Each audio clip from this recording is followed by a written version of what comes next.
Welcome friends. आज के इस लेक्चर में हम टीचिंग मेथड्स यानी ग्रामर कम ट्रांसलेशन मेथड और डायरेक्ट मेथड, इन दो मेथड्स के बारे में विस्तार से डिस्कशन करेंगे। इन मेथड्स के हमने सभी महत्वपूर्ण characteristic and merits and demerits को इंक्लूड करते हुए डिटेलिंग में समझाने की कोशिश की है। उम्मीद है कि ये वीडियो आपके एग्जाम में बेहद ही हेल्पफुल रहने वाला है।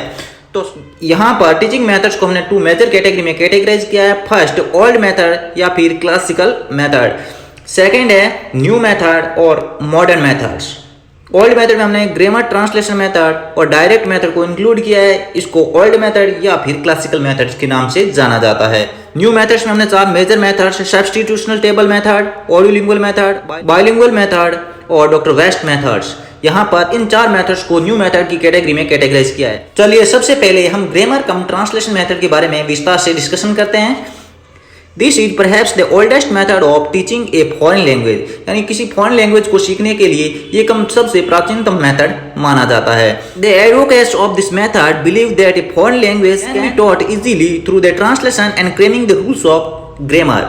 इस मेथड्स का मानना है कि हम अंग्रेजी को ट्रांसलेशन के माध्यम से तथा ग्रामर के रूल को रट करके आसानी से सीख सकते हैं। यहाँ पर ये ग्रामर ट्रांसलेशन मेथड का संपूर्ण सार है। अब बात करते हैं ग्रामर कम ट्रांसलेशन मेथड की कैरेक्टरिस्टिक के बारे में। तो कैरेक्टरिस्टिक ऑफ दिस मेथड, सबसे पहले बात करते हैं much vocabulary is stored in the form of isolated word, यानी सेपरेट वर्ड यानी अलग अलग वर्ड को हम उसका अर्थ बता करके यहाँ पर समझाने की कोशिश करते हैं।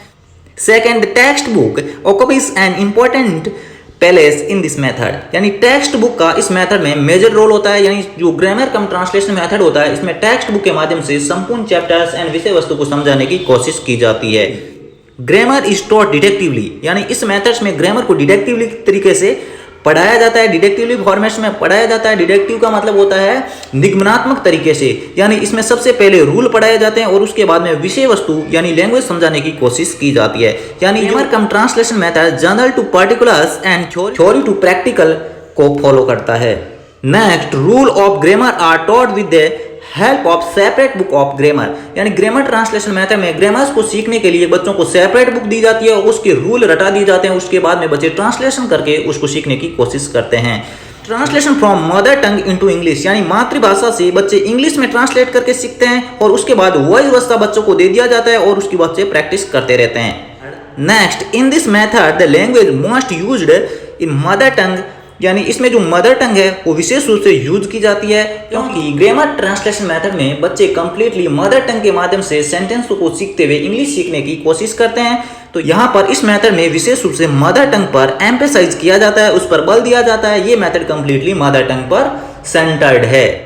अब बात करते हैं merits of grammar cum translation method. Grammar cum translation method की जो मेरिट्स क्या है, इसके फायदे क्या है, इसके लाभ है, इसके बारे में कुछ डिस्कशन कर लेते हैं। फर्स्ट पॉइंट की बात करते हैं, rules of English grammar can easily be taught with the help of the grammar of native language, यानी यहाँ पर ग्रामर को हम यानी नेटिव भाषा की जो ग्रामर है, व्याकरण है, उसकी सहायता से हम इंग्लिश की जो ग्रामर है वो आसानी से सीख सकते हैं। इस मेथड्स की ये सबसे बड़ी मेरिट्स है।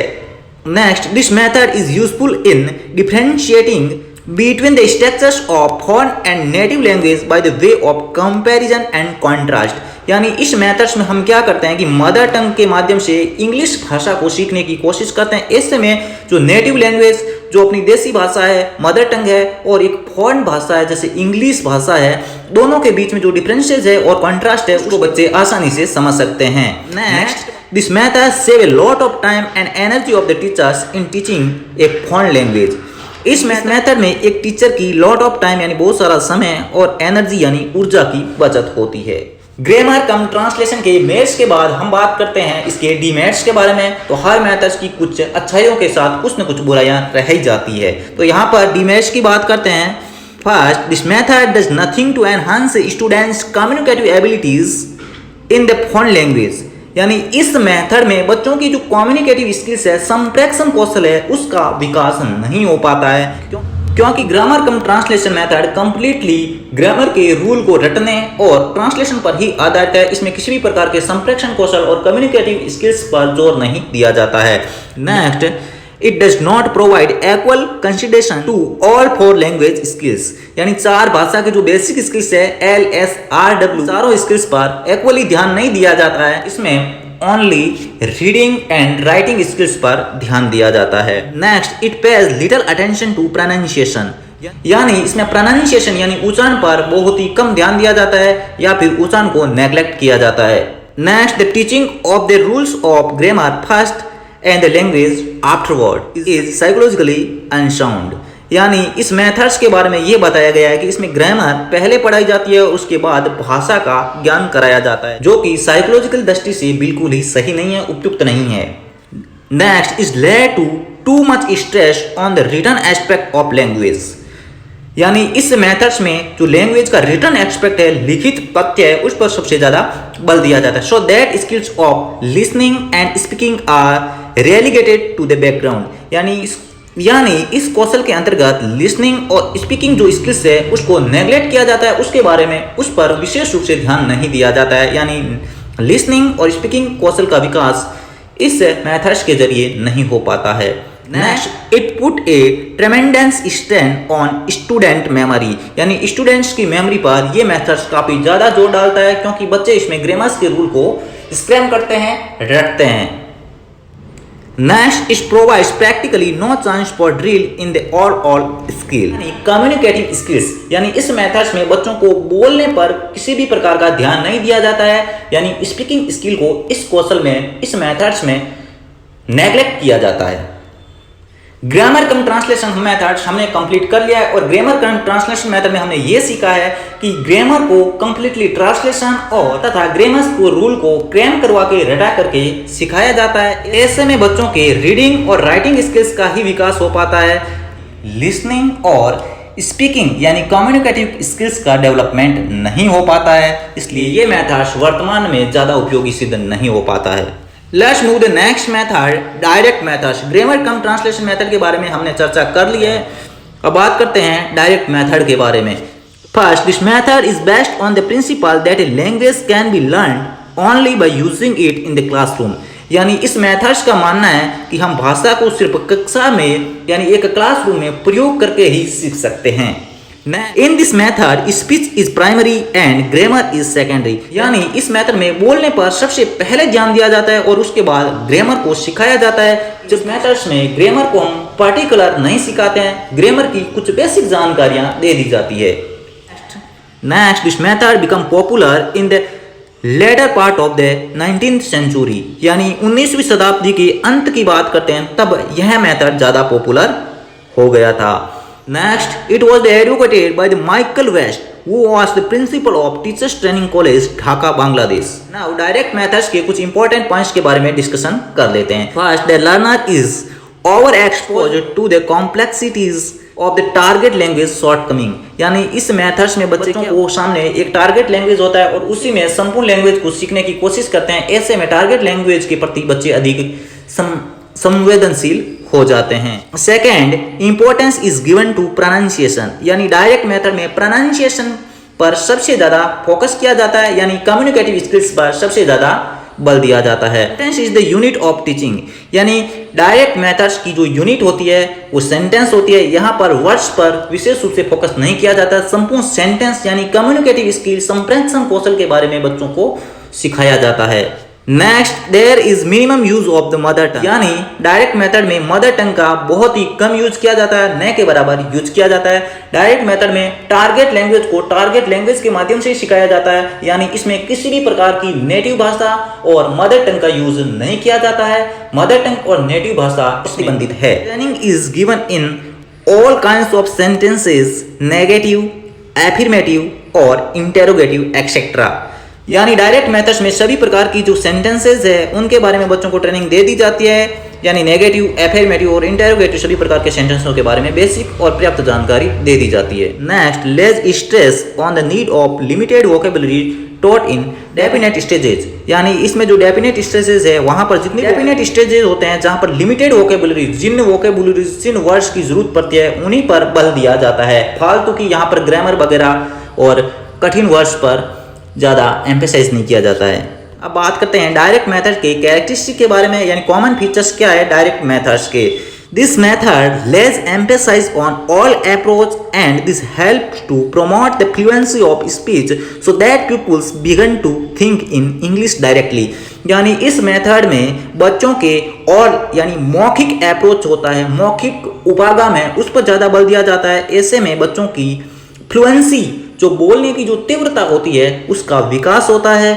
जो प्यूपल्स होते हैं, छोटे बच्चे होते हैं, जो लर्नर्स होते हैं, वो डायरेक्टली इंग्लिश में सोचना शुरू कर देते हैं। यानी जब ग्रामर कम ट्रांसलेशन मेथड में हम मदर टंग का यूज करते हैं, ऐसे में मदर टंग का विकास ज़्यादा हो जाता है देन द टारगेट लैंग्वेज। जबकि डायरेक्ट मेथड में हम किसी भी प्रकार की अन्य भाषा का यूज नहीं करते हैं। ऐसे में बच्चे डायरेक्टली टारगेट लैंग्वेज में सीखना शुरू कर देते हैं और उसी में सोचना शुरू कर देते हैं। Next, in this method, the emphasis is on the all language or all aspect of teaching. इस मेथड में बच्चों के all language यानी मौखिक भाषा के बारे में सिखाया जाता है। Next, the learner gets a lot of exposure to the target language and student converse with one another in target language. There is exclusive use of the target language.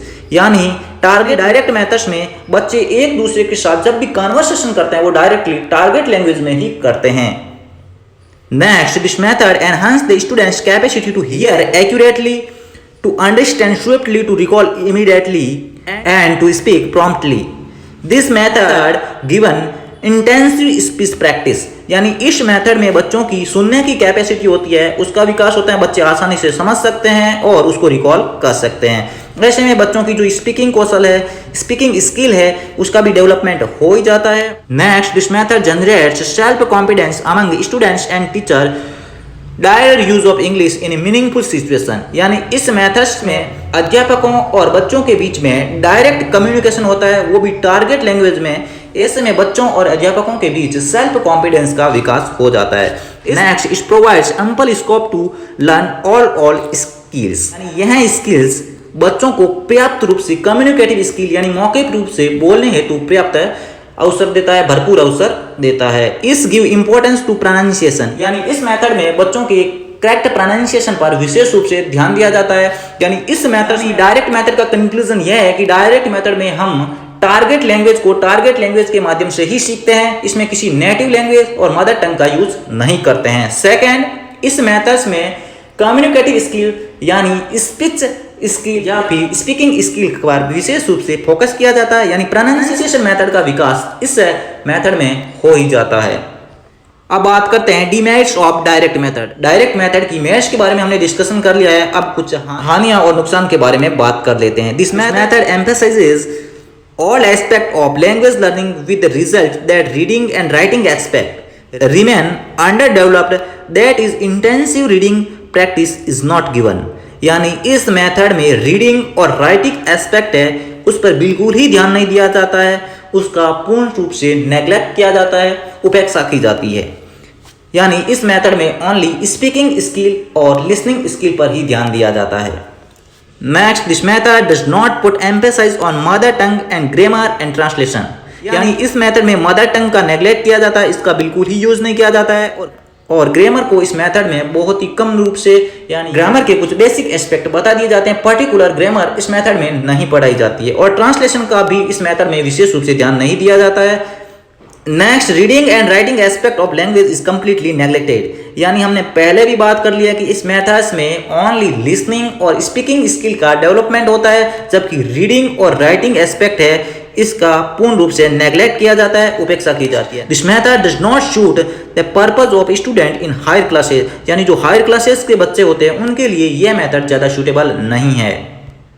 Dear students, यहाँ पर हमने grammar cum translation method और direct methods के सभी महत्वपूर्ण तथ्यों और उनके बारे में सारी जानकारी प्राप्त कर ली है। उम्मीद है कि ये लेक्चर आपके एग्जाम में बेहद ही हेल्पफुल रहने वाला है।